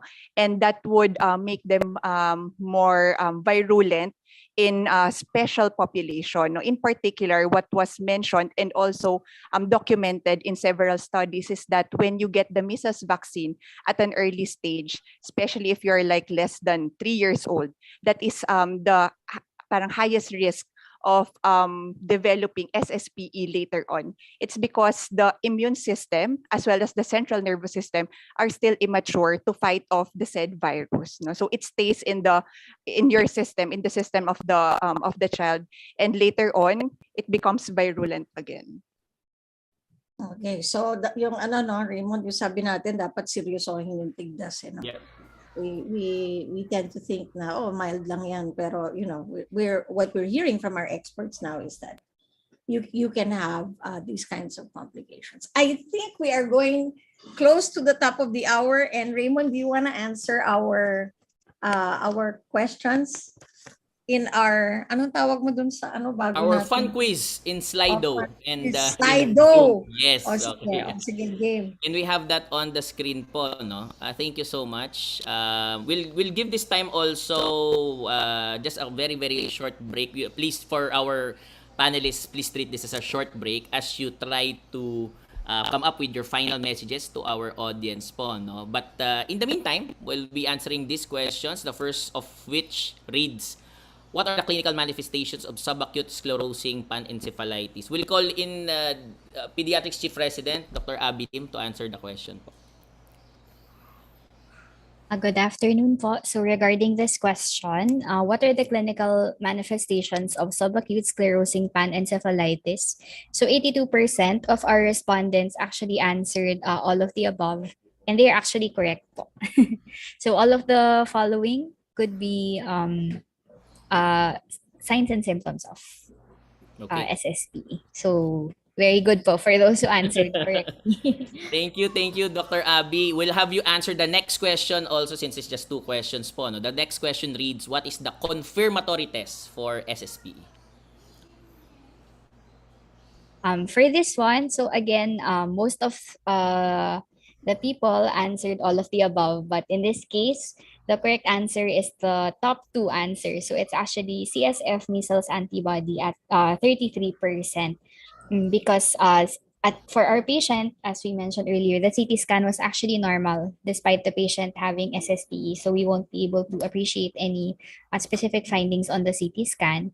And for a history of measles can also be very non-specific. So pwede pong nagkataon lang po na nagka-measles po siya before, pero iba po talaga yung sakit po niya. So the answer po is CSF measles antibody. Thank you. Thank you so much, Dr. Abby. Before we go into our final messages, we'll just post on the screen our evaluation poll, which is wherein we invite all of those, especially in the Zoom po, no, na sagutan po ang ating 5 question poll, and it's a 4-point Likert scale. I just read the statements. And hopefully our 550 or so attendees po will be able to input their answers. The first one, the panelists demonstrated thorough knowledge of the topic. Number 2, the panelists were well prepared and organized. Number 3, the panelists spoke clearly and audibly. Number 4, the panelists used appropriate language with technical medical jargons adequately explained. And finally, the panelists contributed to new perspectives and knowledge on managing various key health issues. As mentioned in our previous webinars, we do not send out a separate evaluation poll. Ito na po iyon. So we hope to be able to receive all of your answers dito po sa Zoom. We will not be closing this poll po as we move on to the final messages from our experts. Dr. Susie? Okay, thank you very much. Okay, so let's go to our final messages. So we usually ask our panel to give a few words just to, what should I say, to impart your final reflections or thoughts for our audience who are frontliners. So we'll start with Dr. Kim Patrick Tejano of the Department of Health. Thank you, Dr. Thank you, Dr. Susie. So, from the side of the Department of Health, what we really wanted to highlight to everyone and to what we wanted to encourage everyone is to have your kids vaccinated. The Department of Health has more than 5 vaccines that are available for infants for free at your rural health units and your public and your government health facilities po, no? And aside from that, we wanted also to encourage everyone, if resources allow, to avail also of the vaccines outside of the NIP, because all vaccines are safe and effective and they protect us from various vaccine preventable diseases and their complications, and in this case the SSPE po, no, from the measles infection. So thank you po. Okay, thank you very much. Let's go to the chair of the Department of Pediatrics of the Philippine General Hospital, Dr. Marissa Lukban. Message daw po. Message. Final message na, Risa. Sorry, my internet went down. No Hello? problem, ma'am. Go ahead, ma'am. Your final message to our The audience final of message. healthcare workers. Opo. remember that a child must receive all the vaccines that are that will keep disease wellness. We have to supplement all the vaccination and be part of the Department of Health programs to see to it that our children are vaccinated and protected. Measles is a communicable disease and is preventable. Therefore, SSPE is also preventable. You can always call on us, the neurologists and my colleagues in the Child Neurology Society Philippines. We have learned that we can communicate with each other through the internet, through telemed. You can reach out to us if you have cases like this, that you need our expertise, and we are very much willing to help you. Even if we do not see the patient, we can always go online and help each other pick up these cases and help you diagnose these cases. So, thank you.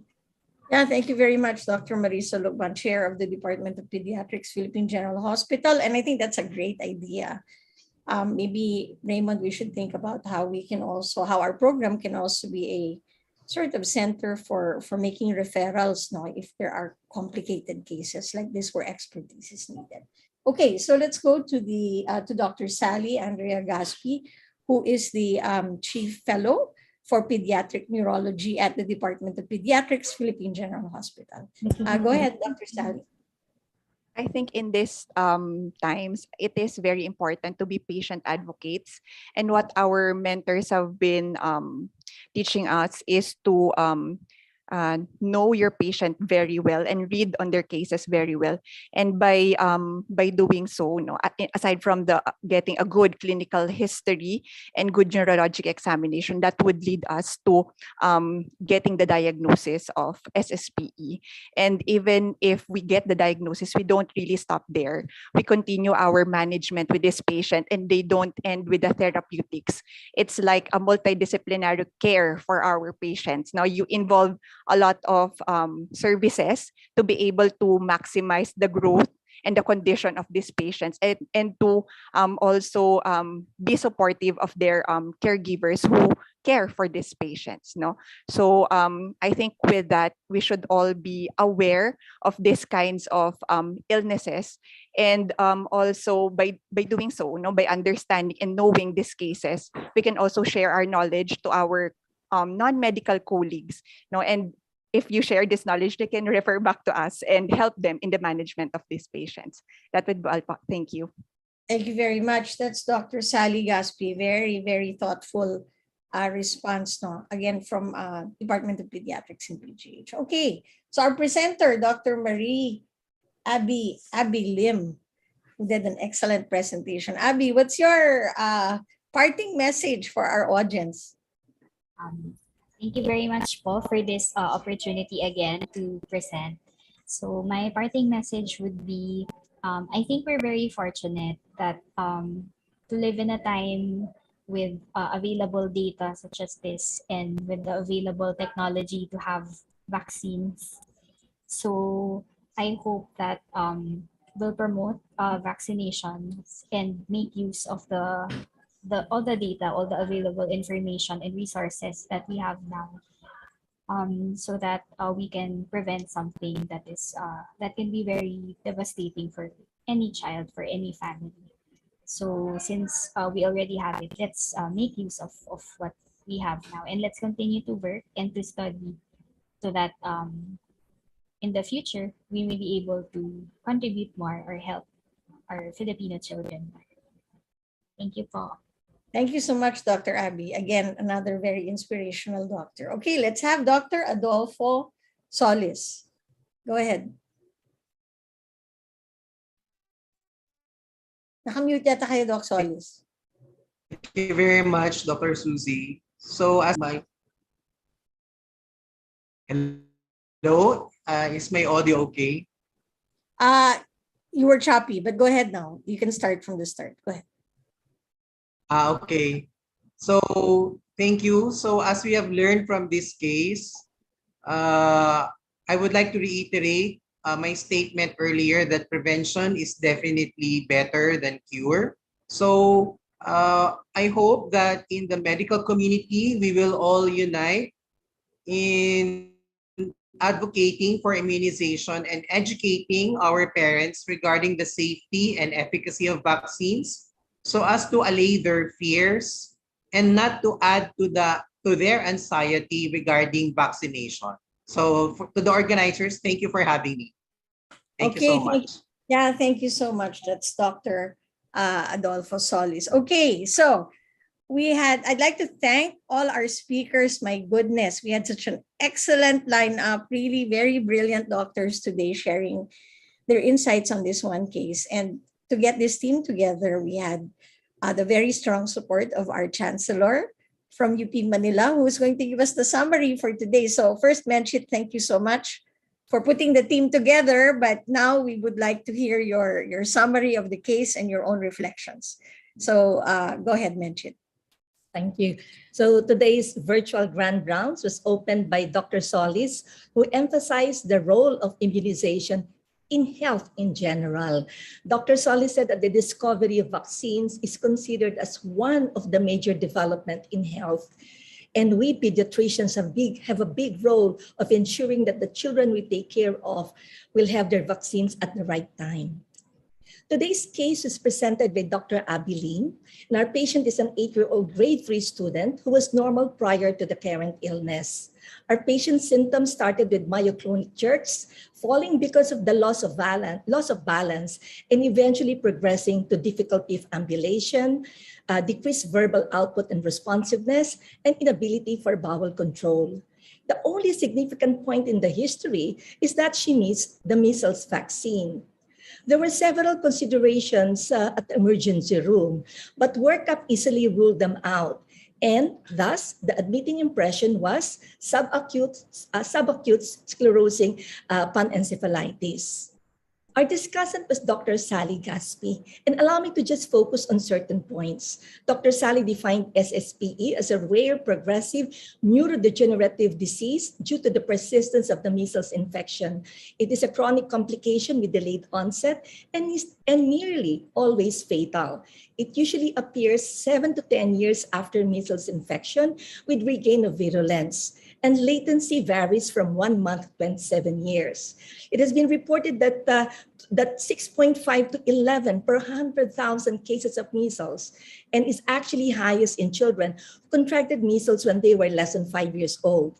In the Philippines, Dr. Sally shared that we have 395 cases since 2006. Now, there are many risk factors, but she points out to actually 3 important points: overcrowding, the low level of parental education, and no measles vaccine. I now encourage you to watch the replay as she talks about the pathophysiology, the measles virus being part of the Paramyxoviridae family, and eventually talks about the cellular and the humoral response of the patient. The natural history of SSP has 4 stages. Starts with very mild symptoms, could just be behavioral with cognitive decline, and there are actually major and minor criteria. Dr. Sally emphasized that there is no cure, and all the treatments that she discussed only actually lead to slowing of the progression of the disease.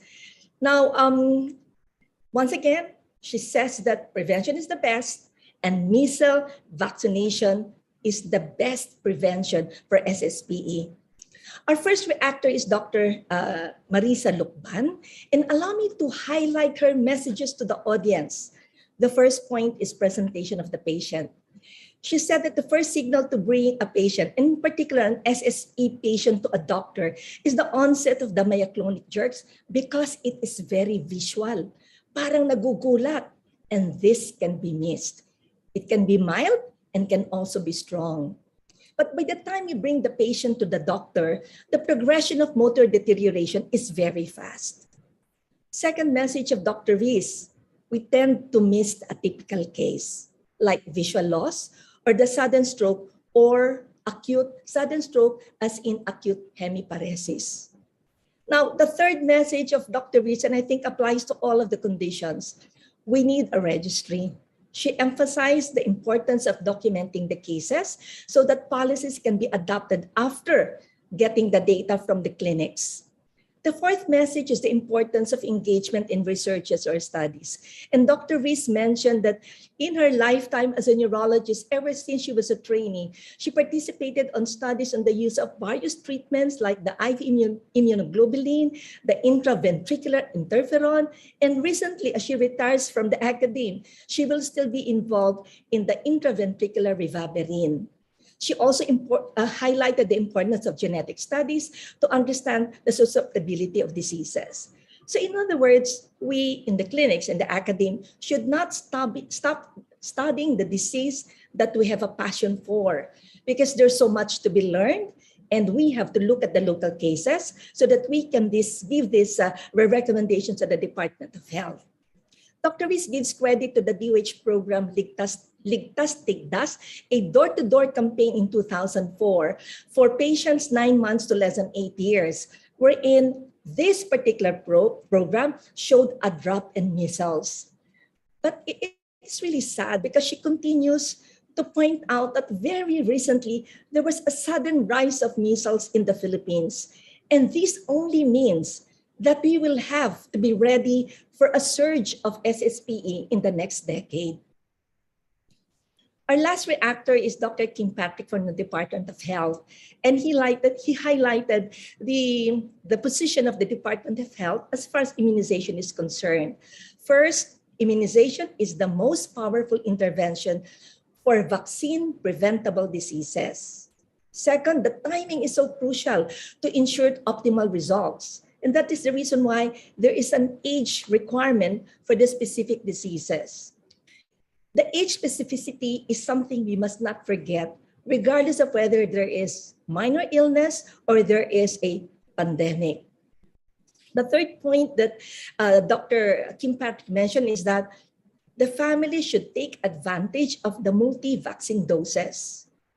The fourth that he would like to inform the audience is that the DOH has launched a catch-up immunization program for those who missed immunization of their children, especially in the past 2 years during the pandemic. Dr. Kim said that immunization can be received by any child now, 2 years and below, and that there is a big push for children with zero and missed doses of vaccines. It is really very sad because according to the records, there are 1.1 million who were not immunized in 2021. And there is an alarming drop in coverage of immunization to 65% in 2020 and further to 48.5% in 2021. DOH says they have an outbreak response. But what is important for us is that for us to understand that this is one of the advocacies of the Department of Health, even if they are ready, but we have to respond to their call. So in closing, today's grand rounds indeed emphasize the role of immunization. And for the past 2 years, we appreciated the value of immunization in the fight against COVID. But today, we realize that immunization has been a major advocacy of the Department of Health in the fight of the more common diseases like measles. So let me end with the message of Dr. Lukban. A good program has to be sustained. And once again, it needs a whole of government and a whole of society approach. All of us must be advocates of immunization. Magpabakuna na po tayong lahat. Magandang hapon po sa inyong lahat, and back to you, Susie and Dr. Raymond. Oh, thank you so much, Menchit. We always look forward to your closing remarks, and we know that you're very passionate about this topic. And thank you for getting this brilliant team together today. No? Kung hindi po kay Doc Menchit, hindi namin makukuha itong magagaling nating mga speakers. Okay, so we are about to say goodbye. I'd like to thank our speakers again. I'd like to thank all of you in the audience. But next week, you have to join us next week. Sabi nga natin, yung COVID ay in-expand na natin, hindi lang COVID ang pinag-uusapan natin. We're looking at the impact of the pandemic on all kinds of health outcomes. But we're going to talk about COVID again next Friday. And we are going to talk about COVID treatment. Siguro nabalitaan nyo na ito, no? That WHO is in fact giving a go signal to this treatment for COVID-19.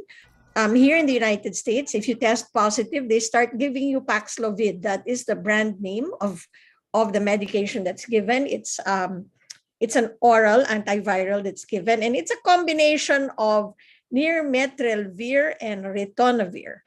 But there's also molnupiravir. So ano ba yung mga vir-vir na yan, di ba? What are they? How are they used? Are they available in the Philippines?